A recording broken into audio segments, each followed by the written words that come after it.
Ahora que ya sabemos cómo fluye más o menos la materia y la energía en las redes tróficas, vamos a profundizar un poquito más y después veremos los parámetros que nos permiten evaluar todos estos procesos en el ecosistema.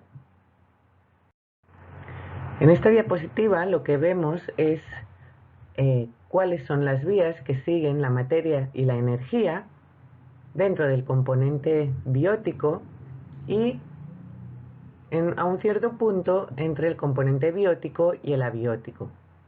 En cuanto a la materia sigue un ciclo cerrado.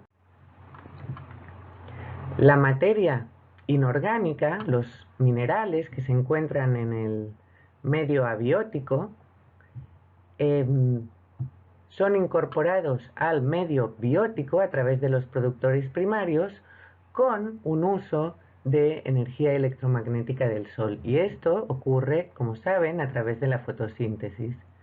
Compuestos como nitratos que contienen nitrógeno, el CO2 que contiene carbono en forma inorgánica, son captados por los productores primarios fotosintéticos y modificados y convertidos en moléculas orgánicas, como la de la glucosa.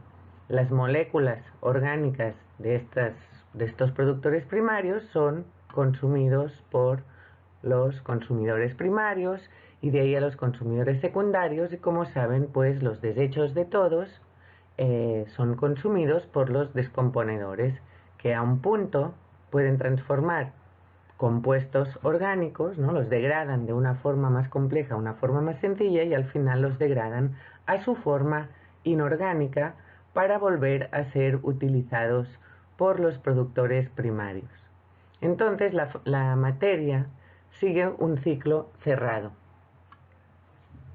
Sin embargo, como vimos al analizar el metabolismo de los organismos, no ocurre lo mismo con la energía. La energía que es incorporada al medio biótico del ecosistema a través de los productores primarios y proviene del Sol, en energía electromagnética, se transforma en energía química contenida en los enlaces de las macromoléculas y parte de esta energía es transferida a los demás niveles tróficos y parte se pierde o es disipada durante el metabolismo. Entonces, la energía no tiene un ciclo cerrado. La energía no se transfiere ad infinitum. Se va perdiendo.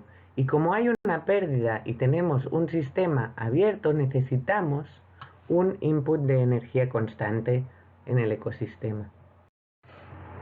Podemos verlo de esta otra manera.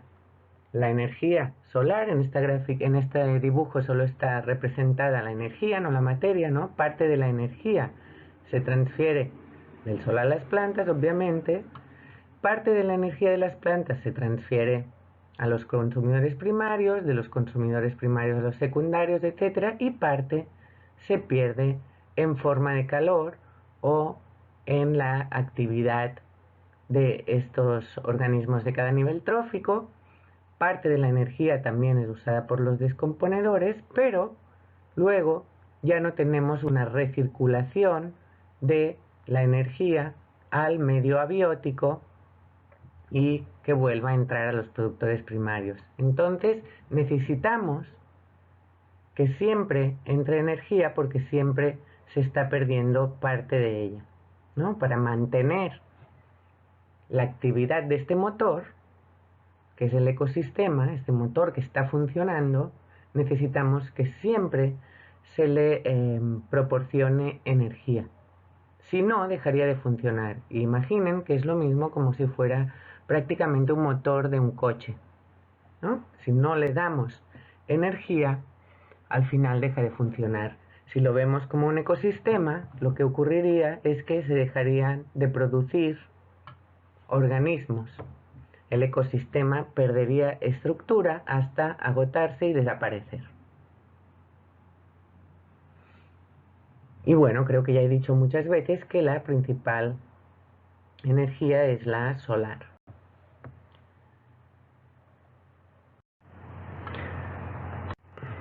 Podemos ver cómo es esta transferencia de energía y estas pérdidas de una manera un poco más detallada mediante el esquema que ven en la diapositiva, que no contiene ninguna información que ustedes ya conozcan.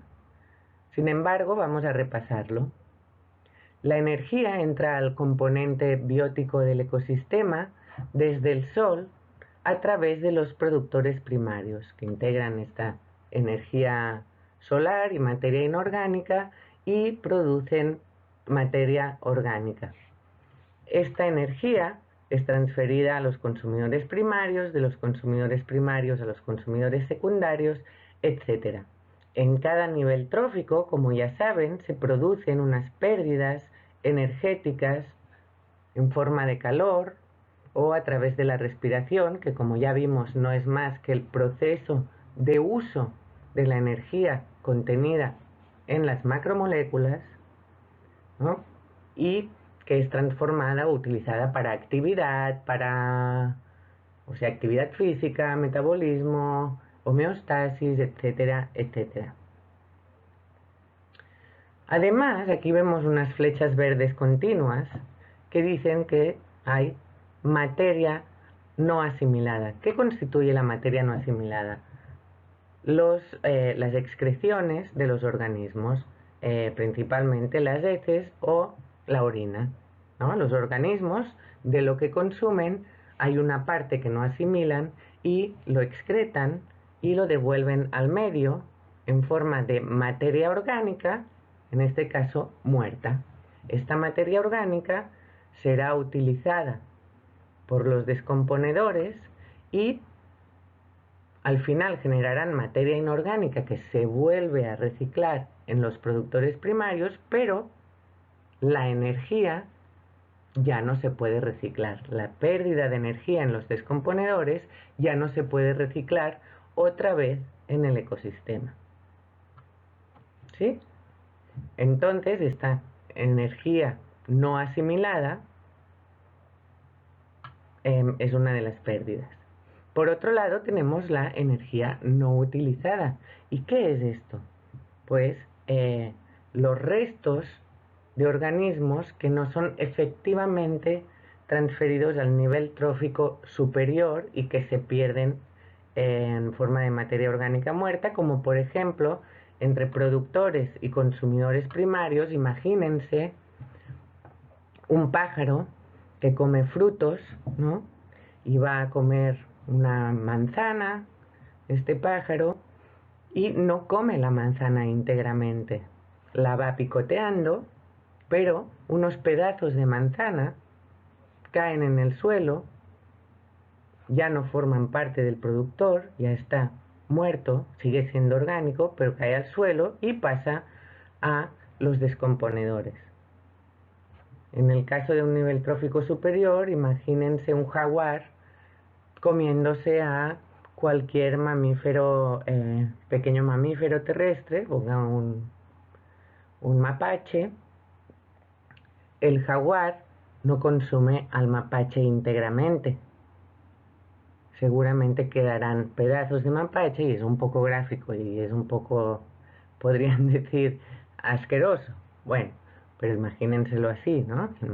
El jaguar no consume la integridad, quedarán trozos de mapache en el suelo que pasan a formar parte de esta biomasa vegetal y animal muerta que usan los descomponedores, la degradan a formas más simples o a moléculas más simples y finalmente a materia inorgánica, pero aquí hay una pérdida energética de esta energía que los descomponedores van a perder y que no se puede reciclar.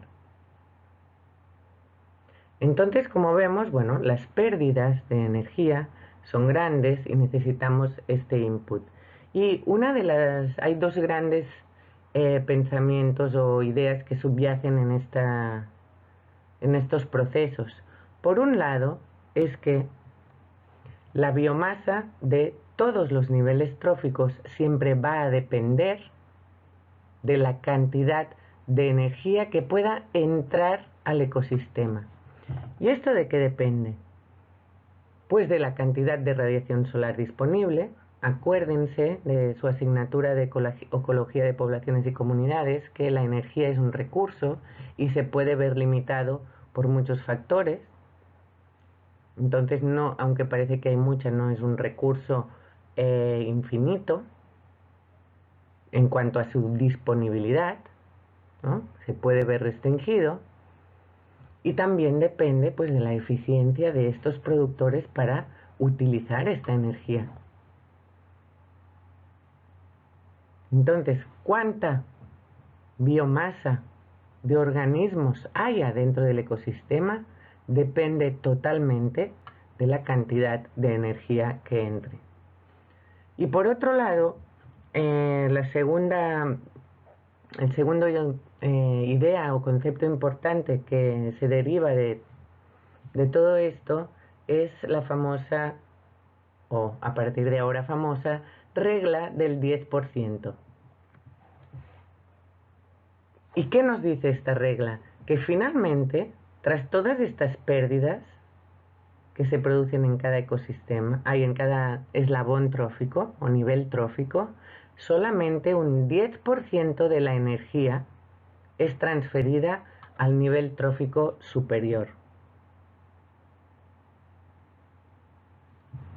Piensen que si tuviéramos 100 kilos de productores primarios, por esta regla solo podría contener o sustentar el ecosistema 10 kilos de herbívoros y 1 kilo de carnívoros. Esto es lo que nos dice esta ley. ¿Por qué? Porque hay una cantidad de energía que no se transfiere al nivel trófico superior porque se pierde de esta manera o de esta manera.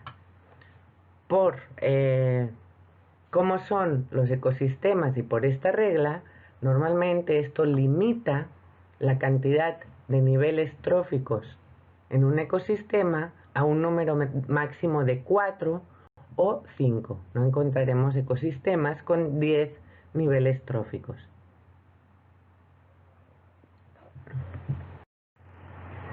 ¿Cómo representamos todo esto para poder visualizarlo y para poder estudiar en una simplificación los ecosistemas? Claro, pues las redes tróficas se intentan representar a partir de todas las conexiones de alimentación que hay en un ecosistema, que obviamente es muy complicado de hacer. También existe un modo de representar cómo son las transferencias de energía en un ecosistema a través del análisis de las pirámides tróficas. Para comprenderlas, vean el siguiente vídeo que les cuelgo en la plataforma, que saqué de internet y me parece súper didáctico.